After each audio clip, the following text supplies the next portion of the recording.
पर क्या नीतीश कुमार को उप प्रधानमंत्री बनाने जा रहे हैं क्या?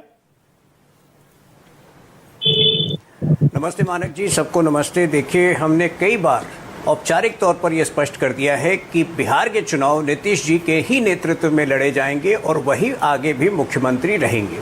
तो अब किसी का निजी स्नेह है, कोई उनको एनडीए कन्वेनर के तौर पर देख रहा है, कोई अगर उनको डिप्टी पीएम के तौर पर देख रहा है तो अच्छी बात है, लेकिन ये निजी सुझाव जो हैं वो मीडिया के जरिए नहीं होने चाहिए थे।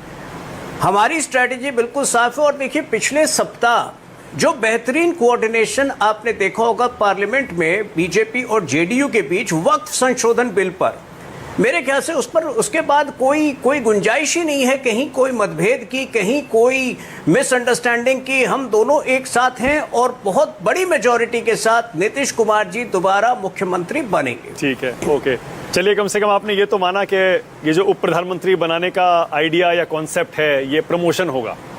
प्रमोशन ही होगा ना? वैसे मान लीजिए मानव जी, मान लीजिए अगर किसी का ये निजी स्नेह है, कोई उनको उप प्रधानमंत्री के रूप में देखना भी चाहता है, तो ये रिटायरमेंट कहां से हो जाता है?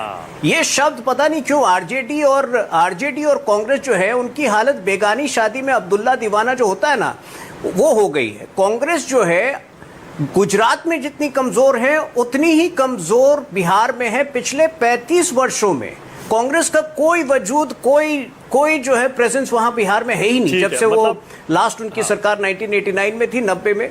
लेकिन ये वो सपने देखना बंद नहीं करते। ठीक है, मतलब उप प्रधानमंत्री प्रमोशन होगा ना? मैं क्या सुनना चाह रहा हूं आपके मुंह से कि रिटायरमेंट नहीं होगा। अगर हो भी जाता है ये तो वो प्रमोशन ही होगा। देखिए, मैं आप नीतीश जी की बात छोड़ दीजिए, अगर कोई भी मुख्यमंत्री जो हमारे 28 राज्य हैं उनमें से किसी के का भी मुख्यमंत्री अगर उप प्रधानमंत्री बनता है तो मेरे ख्याल से ये डिमोशन तो किसी एंगल से नहीं होता है। बहुत बढ़िया। अच्छा, मैं आज एक बड़ी ईमानदारी से एक बात कहता हूं, तुहिन सिन्हा, आपके बारे में कहना चाहता हूं। और आशुतोष जरा इस पर आप भी गौर करिएगा क्योंकि आपने इतने साल डिबेट किया है। तुहिन सिन्हा बीजेपी के उन गिने चुने प्रवक्ताओं में से हैं जो किसी भी सवाल से भागते नहीं है। पार्टी की लाइन के अंदर रहते हुए भी बहुत सारे मुश्किल सवालों के जवाब तुहिन सिन्हा बहुत सफाई से देते हैं, बहुत क्लिनिकली देते हैं। अब जैसे किसी और से अगर मैंने ये पूछा होता कि डिप्टी सीएम से डिप्टी पीएम प्रमोशन है क्या, तो बहुत सारे प्रवक्ता गोल कर देते। लेकिन तुहिन सिन्हा, मैं आपकी तारीफ कर रहा हूं कि आप खुलकर जवाब दे रहे हैं। साथ में अब ये भी बता दीजिएगा फिर, अगर ये प्रमोशन है तुहिन सिन्हा, क्या ये टेस्टिंग चल रही है क्या? माहौल एक नेता से बयान दिलवाकर आपने बनाना शुरू कर दिया है क्या कि अभी नीतीश कुमार के नेतृत्व में चुनाव होगा, इतना कहकर रुक गए? देखिए, यह भी नहीं कहा कि चुनाव जीता तो सीएम वही बनेंगे, और इस बीच एक नेता से यह कहलवा दिया कि डिप्टी पीएम भी बन सकते हैं।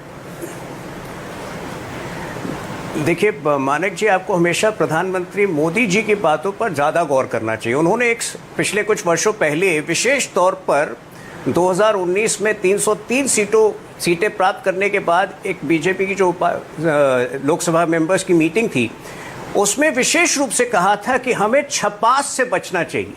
तो मेरे ख्याल से जो नेतागण अनौपचारिक तौर पर इस तरह के बयान देते हैं वो पार्टी का ऑफिशियल लाइन नहीं है। पार्टी का ऑफिशियल लाइन बहुत क्लियर है, नीतीश कुमार जी ही आगे हमारे नेता हैं और वही बिहार के मुख्यमंत्री बनेंगे। ओके, तो फिर ये भी कह दीजिए अब लगे हाथों कि चुनाव एनडीए जीता, 225 सीटें आ गई जैसा आप दावा कर रहे हैं, तो नीतीश जी ही दोबारा सीएम बनेंगे। नहीं, ये तो हमने कई बार स्पष्ट कर दिया है। इसमें दोबारा स्पष्ट करने, एक बयान आ गया उसके मद्देनजर दोबारा स्पष्ट करने की आवश्यकता है ही नहीं। अरे कमाल है, अगर इतना साफ है तो एक बार और कह दीजिए, क्या चला जाएगा आपका? रिपीट ही तो करना है। नहीं, बिल्कुल। अब काहे करे विचार, ठीक है तो है नीतीश कुमार। हाँ, चुनाव के बाद भी ना, मतलब जीते तब भी, उसके बाद भी। बिल्कुल, मैंने कई बार कहा है, लोग अचंभित हो जाएंगे, लेकिन बीजेपी और जेडीयू का जो ये पार्टनरशिप इस बार हुआ है, ये 2029 के बियॉन्ड भी जाने वाला है। और 29 तक नीतीश जी सीएम रहेंगे?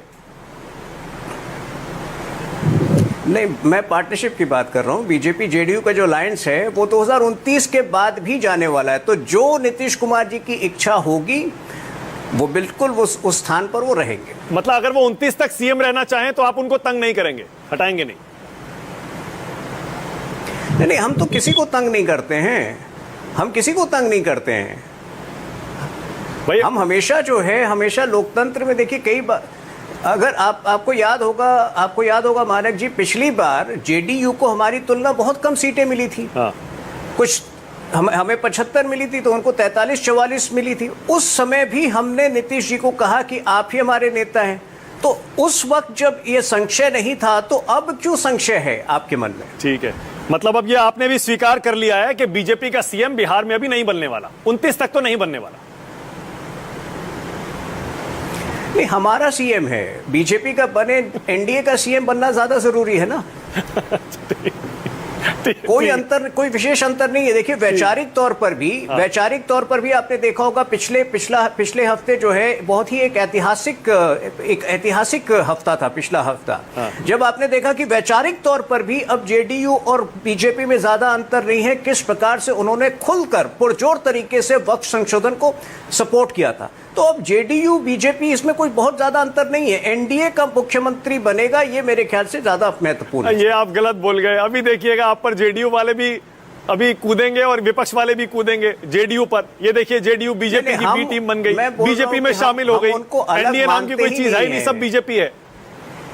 नहीं, जेडीयू बहुत परिपक्व पार्टी है। आप जेडीयू पर, मतलब जेडीयू को अंडर एस्टिमेट मत करिए, जेडीयू बहुत परिपक्व पार्टी है। अच्छा ठीक है, ओके। सत्य प्रकाश मिश्रा जेडीयू की तरफ से बोलेंगे, लेकिन उससे पहले